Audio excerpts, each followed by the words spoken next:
Hey, to all of you like me who have been boycotting the NFL these last couple of years, congratulations. We've won. The National Football League today announced a major change in their anthem policy. And to discuss this, I'm really pleased to be joined by a Super Bowl champ, Burgess Owens, a retired NFL safety who played for the Oakland Raiders and the New York Jets. As a former NFL football player, what compelled you to boycott? The same as all other Americans, we care about our country above entertainment because we've been blessed to be part of a society that's been founded on Judeo-Christian values.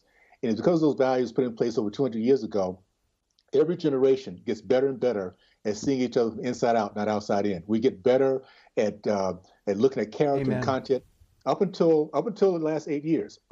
We're up against a fight. It's against atheism, socialism, and Marxism. Let me ask you this, Burgess. So the NFL announced today that you can no longer take a knee during the national anthem. If you're on the field, you have to stand.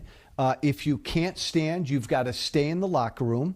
And if you don't stand on the field, the teams will be fined and there will be other appropriate discipline. Now, you know better than I know, Burgess, why did the NFL make this change? First of all, the NFL that I grew up in, they never would have allowed this to happen. The NBA today, 90% of black that probably agree with what's happened with these black NFL players. The reason why we don't see any demonstration, because they made it very clear. There's a red line. This is our company. If you don't want to get fined, you stand and respect our flag. Now, the NFL, on the other hand, has done it for 2 years, have allowed this to happen where we have this conversation. And the fact that these young men can stay in the locker room and demonstrate still says, or they can stay on the sideline and demonstrate and not get fined, the team will get fined, says they really have not addressed this. This is going to be an issue to be talked about for the next couple of years, because at the end of the day, the NFL has traded off their great all-American brand for a globalist brand.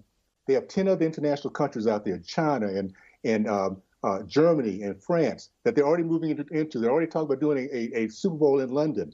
So they've already calculated that it's okay to tarnish the all-American NFL brand and give up our American fans because they have this global fan base they're going after.